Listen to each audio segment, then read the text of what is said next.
नमस्कार दोस्तों, investing India के एक बहुत ही फ्रेश एपिसोड में आपका स्वागत है। तो चलिए शुरू करते हैं। यहाँ पर दोस्तों सबसे पहली अपडेट निकल कर आ रही है इंडियन आर्मी की तरफ से, जहाँ पर कल हमारे प्राइम मिनिस्टर जी के द्वारा इंडियन आर्मी के लिए newly developed Arjun mark 1A battle tanks dedicate कर दिए जाने वाले हैं। बेसिकली देश में डोमेस्टिक डिफेंस मैन्युफैक्चरिंग को बूस्ट करने के लिए इन बैटल टैंक्स की मैन्युफैक्चरिंग इंडिया में ही की गई है, जो कि existing Arjun mark battle tank का एक लेटेस्ट एंड अपग्रेडेड वर्जन है। और अगर मैन्युफैक्चरिंग की बात करें तो इन बैटल टैंक्स को डीआरडीओ की Chennai based production and manufacturing unit ordnance factory board की हैवी व्हीकल्स फैक्ट्री में मैन्युफैक्चर किया गया है। और वहीं इन बैटल टैंक्स को डीआरडीओ की combat vehicle research and development establishment द्वारा डिजाइन किया गया है। बेसिकली अभी कुछ समय पहले मिनिस्ट्री ऑफ डिफेंस ने इंडियन आर्मी की स्ट्रेंथ को और इंक्रीज करने के लिए 118 Arjun mark 1A battle tanks के प्रोक्योरमेंट को अप्रूवल दे दी थी, जिन्हें डीआरडीओ की तरफ से 8400 करोड़ की लागत से मैन्युफैक्चर किया जाने वाला है। और उसी के अंतर्गत इस न्यूली डेवलप्ड बैटल टैंक के फर्स्ट यूनिट को मैन्युफैक्चर कर लिया गया है, जो आने वाले समय में इंडियन आर्मी की पावर को और इंक्रीज करता हुआ दिखेगा।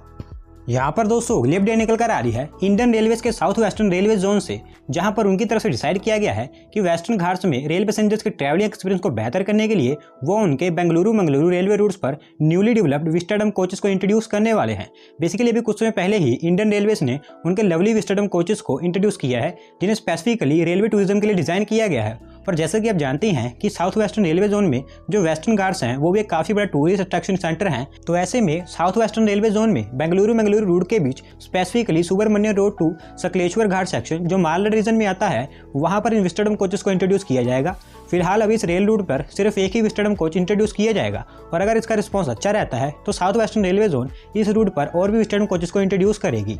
बढ़ते हैं दोस्तों अगली अपडेट की तरफ, जो निकल कर आ रही है union ministry for road transport and highways की तरफ से,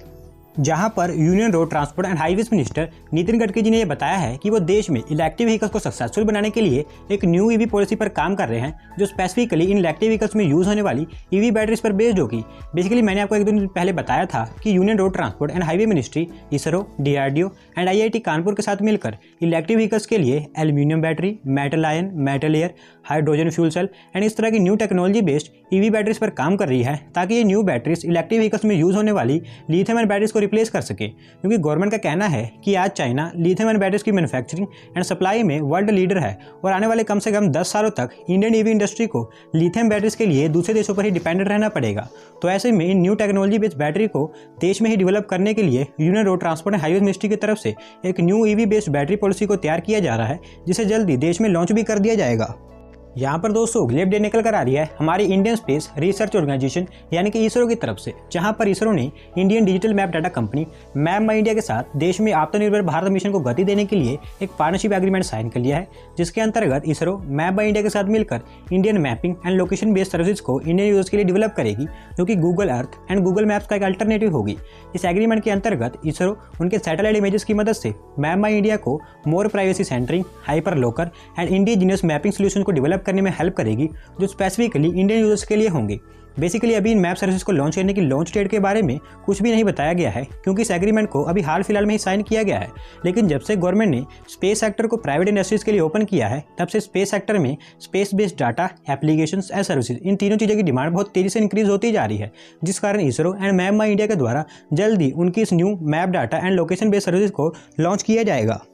यहाँ पर दोस्तों अगली अपडेट निकल कर आ रही है हमारी इंडियन रेलवेज की तरफ से, जहाँ पर Indian railways Agartala Anand Vihar terminal special राजधानी एक्सप्रेस के रेक्स को न्यूली डेवलप्ड तेजस स्लीपर कोचेस के साथ रिप्लेस करने वाली है। बेसिकली ये न्यूली डेवलप्ड तेजस स्लीपर कोचेस काफ़ी इकोनॉमिकल होंगे, जो रेल पैसेंजर्स को अपग्रेडेड फैसिलिटीज एंड कुछ स्मार्ट फीचर्स प्रोवाइड करेंगे। और अगर कुछ मेन फीचर्स की बात करें तो automatic plug door, bio vacuum toilet system, air suspension bogies, fire alarm and distraction system, CCTV, air conditioning system, on board monitoring और इस तरह के और भी बहुत सारे फीचर्स अवेलेबल होंगे। स्पेसिफिकली इंडियन रेलवेज उनके इस न्यूली डेवलप्ड तेजस स्लीपर कोचेस को लॉन्ग रूट्स पर चलाने वाली है, जो फर्स्टली अगरतला आनंद विहार टर्मिनल में राजधानी एक्सप्रेस में चलाए जाएंगे, जो 15 फरवरी से स्टार्ट कर दिए जाएंगे। और इसके अलावा इंडियन रेलवेज उनके और भी लॉन्ग रूट्स पर इस तरह के तेजस स्लीपर कोचेस को इंट्रोड्यूस करेगी, जिस कारण रेलवेज उनकी integral coach factory Chennai and modern coach factory Raebareli में इस तरह के 500 और तेजस स्लीपर कोचेस की मैन्युफैक्चरिंग करेगी। तो दोस्तों आने वाले समय में हमें देश के और भी लॉन्ग रूट्स पर इस तरह के कोचेस देखने को मिलेंगे।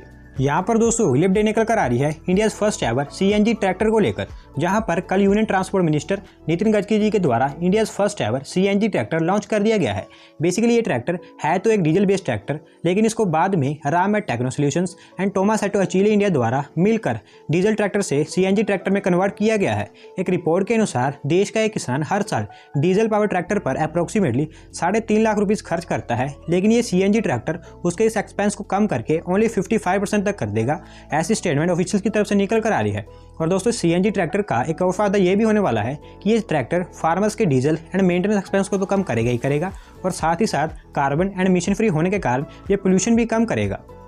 यहाँ पर दोस्तों फिर से अगली अपडेट निकल कर आ रही है हमारी इंडियन स्पेस रिसर्च ऑर्गेनाइजेशन यानी कि इसरो की तरफ से, जहाँ पर इसरो उनके फ्यूचर डीप स्पेस मिशन के लिए जो स्पेसक्राफ्ट है उनको फ्यूल करने के लिए new technology based propulsion system को डिज़ाइन करने पर काम कर रही है। दोस्तों न्यू प्रोपल्शन सिस्टम को डेवलप एंड डिज़ाइन करने के लिए इसरो के UR Rao satellite centre URSC Bengaluru ने एक्सप्रेशन ऑफ इंटरेस्ट भी इन्वाइट किया था। और स्पेसिफिकली ये propulsion system 100 megawatt radioisotope thermoelectric generator without radioisotope propulsion होगा, जिसे ISRO alpha source thermoelectric propulsion technology कहता है। बेसिकली ये 100 मेगावाट लेस मास RTG प्रोपल्शन कॉम्पैक्ट स्पेसक्राफ्ट को स्पेस में इजीली नेविगेट करने में काफ़ी हेल्पफुल होने वाला है, जिनको इसरो उनके फ्यूचर डीप स्पेस मिशन के लिए यूज़ करेगी। तो दोस्तों आज की वीडियो में बस इतना ही। अगर आप अपनी तरफ से कोई अपडेट सबमिट करना चाहते हैं तो डिस्क्रिप्शन में दिए गए लिंक पर क्लिक करके सबमिट कर सकते हैं। और अगर आज की वीडियो पसंद आई हो तो वीडियो को लाइक करें, चैनल को सब्सक्राइब करें। धन्यवाद आपका वीडियो को देखने के लिए।